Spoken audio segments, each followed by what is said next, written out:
This is John Paul Rai. I'm coming to you from Tokyo, Japan, and today I'm covering this article from Geek Buzz, and there's quite a bit to say about this article.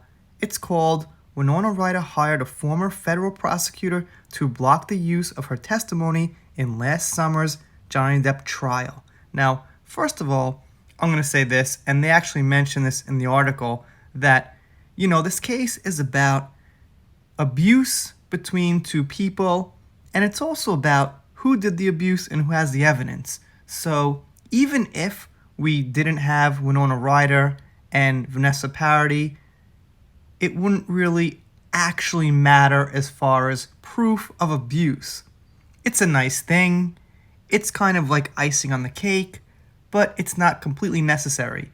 So my point is, even if Winona Ryder did have that blocked and does not want to use that in Virginia for whatever reason, ultimately, it shouldn't make a difference.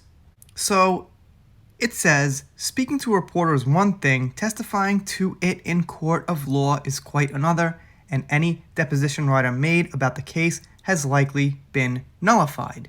So the thing is this, she said it, the whole world knows it, so even if she takes it back, I guess it can't be used for that jury to help the decision, but it's out there and it would make no sense for her to actually change her mind on any of the actual content of what she said.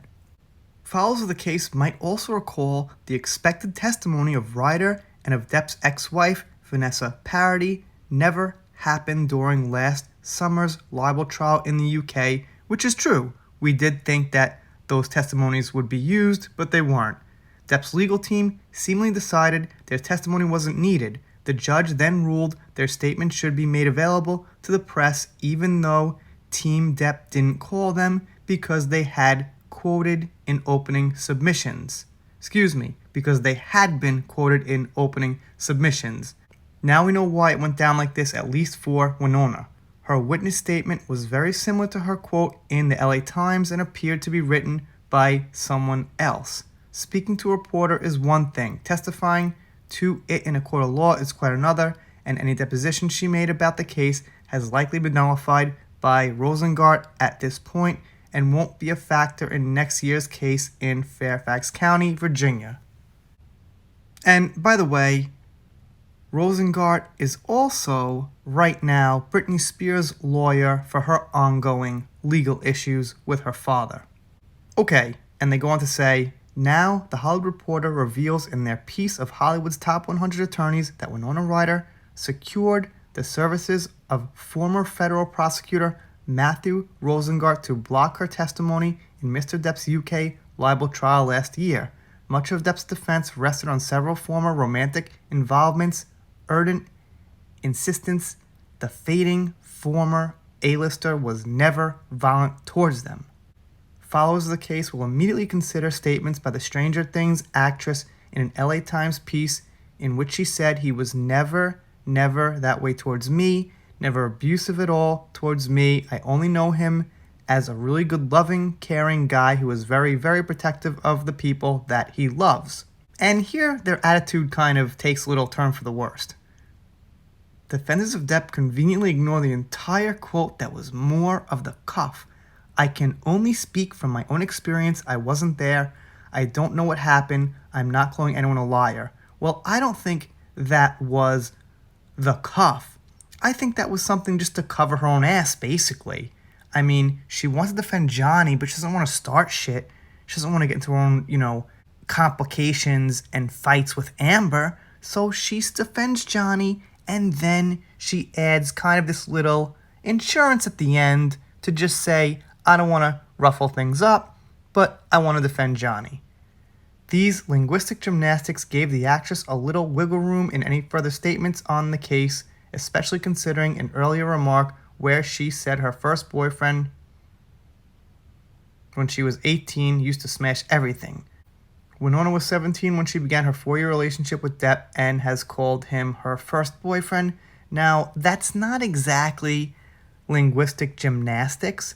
Linguistic gymnastics is when you do something and you say something to give something a different meaning, and you say a lot of words for a simple thing.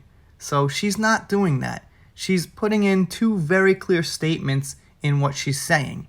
In one statement, she's defending Johnny. In the second statement, she's saying, but I don't want to, ruffle anything up. I don't want to get into fights with anyone else and call anyone a liar. Specifically, that's not linguistic gymnastics.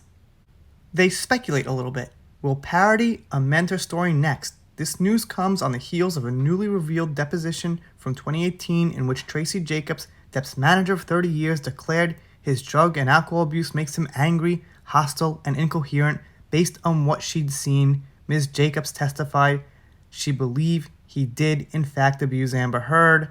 And this geek buzz says, on Amber Heard's birthday comes this, which Johnny Depp star witness is changing her tune just in time for the forthcoming documentaries. As they said back in the day, inquiring minds want to know. And, the thing Tracy said, angry, hostile, and incoherent, I'm not sure what she means by hostile. She'll have to give specific examples, but if she worked with Johnny for 30 years, then she should have some specific examples.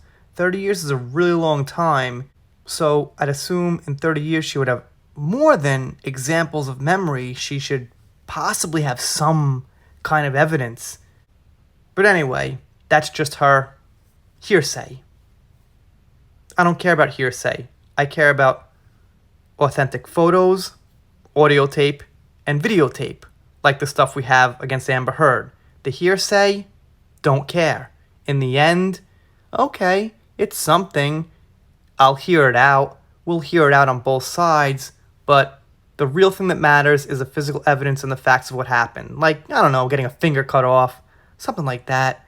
Saying that you abused somebody on tape, having an arrest record and a record of lying in court. Those kind of facts are what really matters, not allegations and hearsay. And then the Geek Dog, which is a pretty stupid name, by the way, just figured I'd throw that in there. I don't know, maybe you want to disagree, but kind of dumb. We have our suspicions.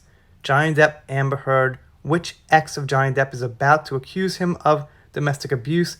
And I think if they did, at this point, after defending him, it wouldn't really hold so much water because it would just look pretty suspicious for the timing.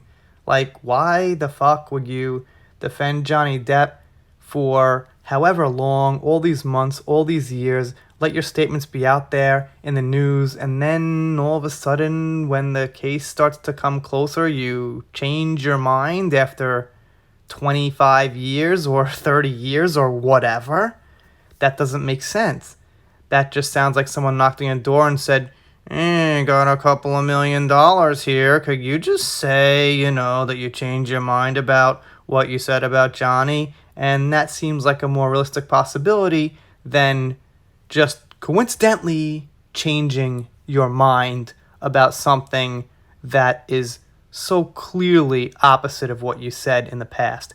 You guys, of course, let me know what you think down below. Doing shout outs, special thanks, things like that at some point when I get a chance. Got to do a 14,000 subscriber shout out video. It'll come. But for now, consider subscribing. And if you don't, I'll be pretty sad. But I'll get over it. See you next time.